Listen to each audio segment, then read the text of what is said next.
Hello दोस्तों, स्वागत है आप सबका हमारे चैनल। आज हम बात करने वाले हैं एक बहुत ही एंटिसिपेटेड आईपीओ के बारे में, वारी एनर्जीज आईपीओ। अगर आपको सोलर एनर्जी, फाइनेंशियल ग्रोथ और स्मार्ट इन्वेस्टमेंट में इंटरेस्टेड, तो ये आईपीओ आप मिस नहीं कर सकते। तो चलिए देखते हैं वारी एनर्जीज के बारे में और इस आईपीओ का इतना हाइप क्यों इसका इतना जीएमपी बढ़ता ही जा रहा है, क्यों सब लोग इसमें सब्सक्राइब कर रहे हैं, क्या है इसमें। आज हम सब डिस्कस करेंगे। Let's get start. आईपीओ में आगे बढ़ने से पहले हम देख लेते हैं कंपनी करती क्या है, इसका पूरा हिस्ट्री देखते हैं। तो वारी एनर्जीज दिसंबर 1990 में एस्टैब्लिश हुई थी और ये भारत की leading solar PV module manufacturer है, जिसका इंस्टॉल्ड कैपेसिटी 12 गीगावाट है। ये कंपनी मल्टी क्रिस्टलाइन और मोनोक्रिस्टलाइन मॉड्यूल्स के साथ टॉपकॉर्न मॉड्यूल्स और building integrated photovoltaic DIPV module जैसे बनाती है। गुजरात में इनकी 4 एडवांस मैन्युफैक्चरिंग फैसिलिटीज है जो 136 एकर्स में फैला हुआ है। मतलब काफी अच्छी कंपनी है। इसका एस्टैब्लिश 1990 में हुआ था और ये भारत की एक लीडिंग पीवी मॉड्यूल कंपनी है। ये तो बात थी हिस्ट्री की। अब थोड़े नंबर्स के बारे में बात कर लेते हैं। तो वारी एनर्जीज का आईपीओ लॉन्च हो रहा है एक प्राइस बैंड 1427 से लेके 1503 के प्राइस बैंड के साथ लॉन्च हो रहा है। मतलब एक शेयर का प्राइस कितना हो सकता है इसके बीच में। आईपीओ ओपन होगा 21 अक्टूबर 2024, मतलब आज ही, और क्लोज होने वाला है 23 अक्टूबर 2024 को। ये आईपीओ के थ्रू 4321.44 करोड़ रेज हो रहे, जिसमें फ्रेश इशू और ऑफर फॉर सेल शामिल है। बात कर ले फ्रेश इशू की, तो 3600 करोड़ फ्रेश इशू है और offer for sale 731.44 crore fresh issue है। रिटेल इन्वेस्टर्स के लिए मिनिमम लॉट साइज 9 शेयर है, जिसका मिनिमम इन्वेस्टमेंट होगा 13,527 रुपए। ये फ्लक्चुएट भी हो सकता है, मतलब इसके आसपास ही रहे।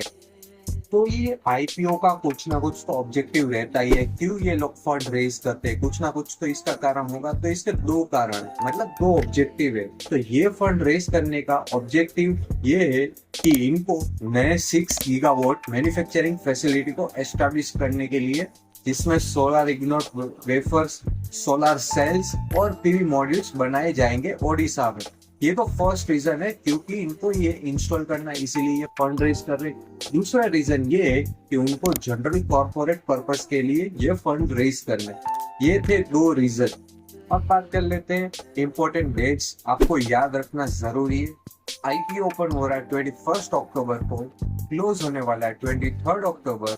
अलॉटमेंट की डेट आ चुकी है 24 अक्टूबर को, और रिफंड इनिशिएट होगा। अगर आपको आईपीओ नहीं लगा है तो 25 अक्टूबर को आपको रिफंड इनिशिएट हो जाएगा। लिस्टिंग डेट की बात कर ले तो 28 अक्टूबर को है बीएससी और एनएससी को। चलिए अब थोड़ा स्वॉट एनालिसिस कर लेते हैं, मतलब इसकी स्ट्रेंथ क्या है, वीकनेस क्या है, अपॉर्चुनिटीज क्या है और थ्रेट्स क्या है, इनके ऊपर एनालिसिस कर लेते हैं एक बार और नजर डालते हैं स्ट्रेंथ्स के ऊपर पहले। तो वारी एनर्जीज भारत का largest solar PV module manufacturer है। इनका इंडियन और ग्लोबल कस्टमर बेस काफी स्ट्रॉन्ग है और इनका ऑर्डर बुक भी बढ़ रहा है। इनकी एडवांस मैन्युफैक्चरिंग कैपेबिलिटीज और पैन इंडिया रिटेल नेटवर्क इन्हें एक स्ट्रॉन्ग पोजीशन में रखते हैं। ये तो बात थी स्ट्रेंथ की। अब अपॉर्चुनिटीज की बात कर ले तो global demand solar energy solutions के लिए लगभग बढ़ रहा है और गवर्नमेंट इनिशिएटिव्स रिन्यूएबल एनर्जी को प्रमोट कर रहा है, जो वारी एनर्जीज के लिए एक बड़ी अपॉर्चुनिटी साबित हो सकती। अब बात कर लेते हैं थोड़े रिस्क, थोड़े वीकनेसेस के ऊपर। तो वारी एनर्जीज का सक्सेस लार्जली गवर्नमेंट पॉलिसीज और रेगुलेशंस पर डिपेंडेंट करता है, स्पेशली रिन्यूएबल एनर्जी सेक्टर में। ग्लोबली सप्लाई चेन डिसरप्शन के वजह से रॉ मटेरियल की अवेलेबिलिटी अफेक्ट हो सकती है। ये 2 वीकनेस। अब बात करते हैं थ्रेट्स की। सोलर एनर्जी मार्केट में काफी इंटेंस कंपटीशन है और रॉ मटेरियल प्राइसेस के मतलब बहुत सारे फ्लक्चुएशंस चल रहे। इनकी प्रॉफिटेबिलिटी को अफेक्ट बहुत ज्यादा कर सकती है। तो हमने तो देख लिया स्वॉट एनालिसिस, स्ट्रेंथ क्या है, वीकनेस क्या है, अपॉर्चुनिटीज क्या है और थ्रेट्स क्या है। अब थोड़ा फाइनेंशियली बात कर लेते हैं कि फाइनेंशियली स्टेबल है या नहीं। ये सब तो बात की बात है। अगर फाइनेंशियली कंपनी स्टेबल नहीं होगी तो ये आईपीओ कभी भी सक्सेस नहीं होगा। वारी एनर्जीज का फाइनेंशियल परफॉर्मेंस भी काफी स्ट्रॉन्ग है।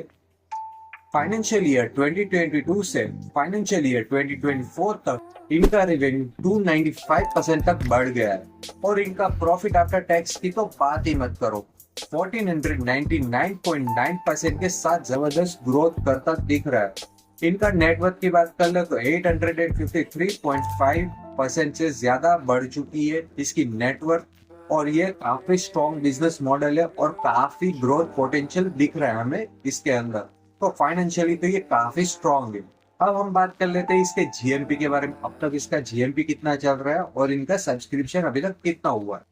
अब बात कर लेते हैं वारी एनर्जीज के सब्सक्रिप्शन के बारे में। डे 1 सब्सक्रिप्शन मतलब 21 अक्टूबर 2024 सब्सक्रिप्शन QIB का हो चुका है 0.08 टाइम्स, NII का हो चुका है 8.22 टाइम्स, रिटेल कैटेगरी का हो चुका है 3.34 टाइम्स, एम्प्लॉय कैटेगरी की बात कर ले तो हो चुका है 1.68 टाइम्स, टोटल कैटेगरी की बात करें तो 3.47 हो चुके हैं, मतलब सबका मिला के 3.47 टाइम्स हो चुका है सब्सक्रिप्शन। अब बात कर लेते हैं इसके जीएमपी के बारे में। जीएमपी की बात कर ले तो इसका जीएमपी 100.3%, मतलब अगर ये आईपीओ की प्राइस पर शेयर 1500 रुपए रहने वाली है तो इसका जीएमपी 1500 या 1515 या उसके आसपास रहेगा, मतलब कि ये लिस्टिंग काफी अच्छा दिखा सकता है। लिस्टिंग गेन की बात कर ले तो ये 1500 में लॉन्च होगा, 3000 में ये लिस्ट होगा, मतलब 1500 का ये है तो 3000 में ये लिस्ट हो सकता है या फिर इसके आसपास भी हो सकता है इसके जीएमपी के हिसाब से। तो यही था कि वारी एनर्जीज के आईपीओ के बारे में, इसके जीएमपी के बारे में, सब्सक्रिप्शन, इंपॉर्टेंट डेट्स, इनका ऑब्जेक्टिव क्या है, इनका फाइनेंशियल क्या है और इनकी स्ट्रेंथ क्या है, वीकनेस क्या है, अपॉर्चुनिटीज क्या है और थ्रेट्स क्या है, क्यों इसकी इतनी हाइप है, इसका वगैरह ये पूरा वीडियो था। अगर ये वीडियो आपको पसंद आया हो तो लाइक करें, शेयर करें और सब्सक्राइब जरूर करें। ऐसे ही नए नए वीडियोस लाने के लिए नोटिफिकेशन बेल को भी दबाएं। धन्यवाद, मिलते हैं अगले वीडियो में।